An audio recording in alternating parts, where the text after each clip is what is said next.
साबिक वज़ीर दाखिला शेख रशीद अहमद को गिरफ्तार कर लिया गया। अवामी मुस्लिम लीग के सरबराह की गिरफ्तारी रावलपिंडी से हुई। शेख रशीद को गिरफ्तारी के बाद नामालूम मकाम पर मुंतकिल कर दिया गया। शेख रशीद 9 मई के वाक़यात के बाद से मंजर आम से गायब थे।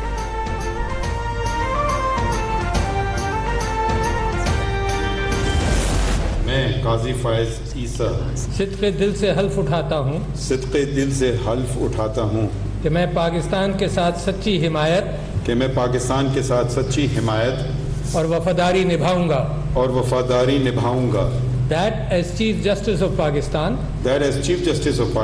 I will discharge my duties and my functions and perform my functions.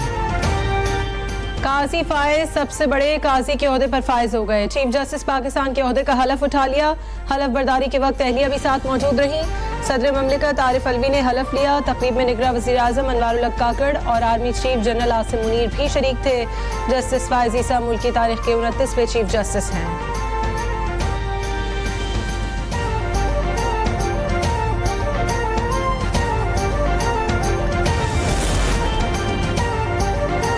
साबिक़ वज़ीर आज़म और पाकिस्तान मुस्लिम लीग नून के सदर शहबाज शरीफ ने जस्टिस काजी फायज ईसा को चीफ जस्टिस पाकिस्तान का मनसब संभालने पर मुबारकबाद देते हुए कहा कि दुआ है कि नए चीफ जस्टिस पाकिस्तान अपनी जिम्मेदारियों में सुरखरू हों।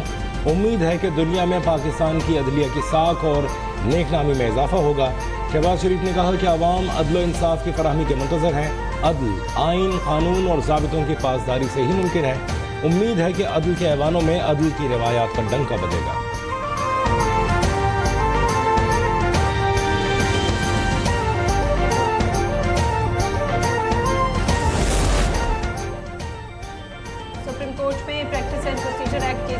कल होगी। काजी फायज ईसा बतौर चीफ जस्टिस पहले मुकदमे की समाअत करेंगे। केस के लिए फुल कोर्ट तश्कील दिया गया है। साबिक चीफ जस्टिस उमर बंदियाल की सरबराही में 8 रुकनी लार्जर बेंच ने बिल पर हुक्म इम्तना दिया था।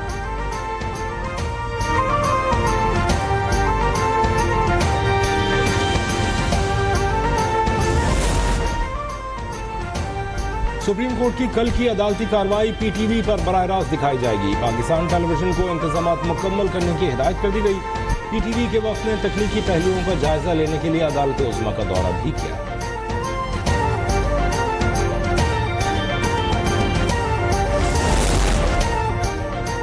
साबिक वज़ीर आला पंजाब परवेज़ इलाही के खिलाफ लाहौर के मास्टर प्लान में बेज़ाब्तियों के केस में रिहाई के हुक्म के बाद परवेज़ इलाही को दोबारा गिरफ्तार कर लिया गया।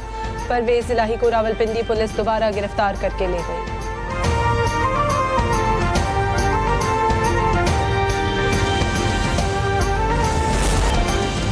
पाकिस्तान मुस्लिम लीग नून के कायद नवाज शरीफ के इस्तकबाल के लिए पार्टी की क़यादत मुतहर्रिक। कायद के इस्तकबाल की तैयारियों का टास्क पंजाब के सदर राना सनाउल्लाह को मिल गया। राना सनाउल्लाह ने सूबे की क़यादत का इजलास कल बुला लिया। तमाम डिवीजन्स के सदूर साबिक अरकान कौमी सूबाई असम्बली को शिरकत की हिदायत।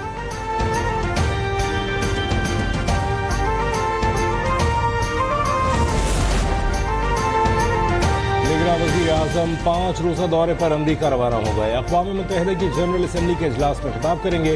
आलमी रहनुमाओं से मुलाकातें होंगी। मौसमियाती तब्दीली पर कॉन्फ्रेंस में शिरकत और मीडिया नुमाइंदों से बातचीत भी एजेंडे में शामिल है।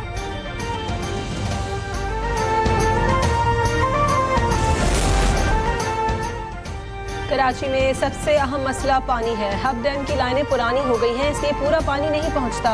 मेयर मुर्तज़ा वहाब की प्रेस कॉन्फ्रेंस, उन्होंने बताया कि टेंडर हो गया है, नई लाइंस भी इस माह में बिछा दी जाएंगी।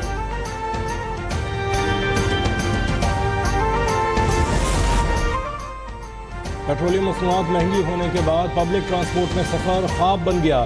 ट्रांसपोर्टर्स ने किरायों में मनमाना इजाफा कर दिया। लाहौर और कराची में 20 से 30% तक रकम बढ़ा दी गई। कहते हैं पेट्रोल महंगा होने पर किराया बढ़ाना जरूरी है।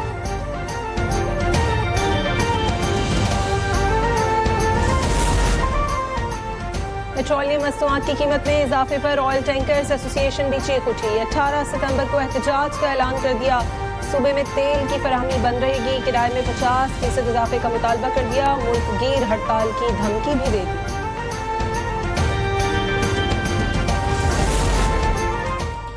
ईंधन सप्लाई के बाद PIA का फ्लाइट ऑपरेशन बहाल हो गया। आज मुल्क भर के एयरपोर्ट से 85 परवाजें उड़ान भरेंगी। तर्जुमान का कहना है 60 परवाजें बैरून मुल्क और 25 अंदरून मुल्क रवाना होंगी।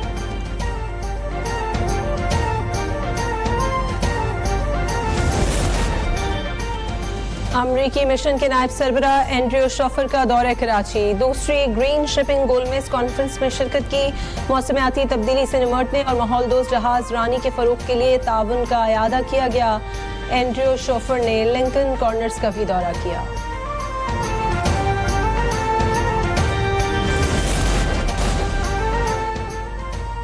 स्वात की हसीन वादी कलाम में रोबोटिक मेला सज गया। 40 से ज्यादा कबायली तलबा ने तरबियत मुकम्मल की। तरबियत का मकसद पसमानदा इलाकों के तलबा को मुल्क के दीगर तालिब इल्मों के बराबर लाना है। लाहौर में सख्त गर्मी के बाद बादल बरस पड़े। कराची में कल से मूसलाधार बारिश की पेशगोई। सिलसिला 3 दिन जारी रहेगा।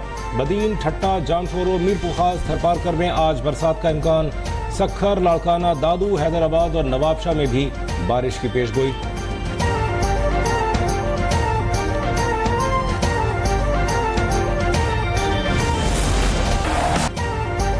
भारत श्रीलंका को हराकर 8वीं बार एशिया कप का चैंपियन बन गया। कोलंबो के प्रेमदासा स्टेडियम में मेजबान श्रीलंका को भारत ने 10 विकेटों से शिकस्त दी। भारतीय बल्लेबाजों ने 51 रन का आसान हदफ सिर्फ 7 ओवर्स में बिना किसी विकेट के नुकसान पर पूरा कर लिया।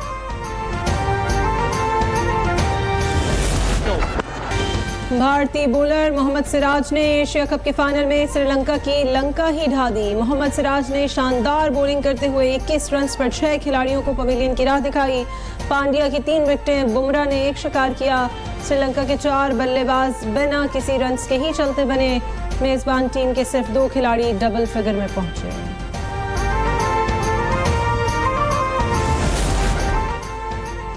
मोदी की पॉलिसियां फैशिज्म है। भारतीय सहाफी अरुंधति राय ने G20 इजलास का पोल खोल दिया। G20 में बाइडन और मैक्रोन जमहूरियत का राग अलाप रहे थे। ये जानते हैं भारत में मुसलमानों का कत्लेआम किया जा रहा है। उन्होंने मुनाफिकाना तर्ज अमल अपनाया।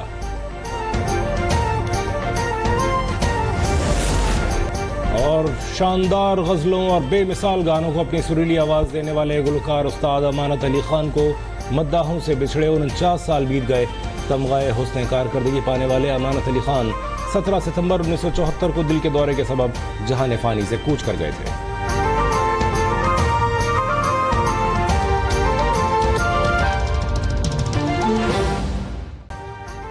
अभी सब्सक्राइब करें ताकि कोई खबर रह न जाए।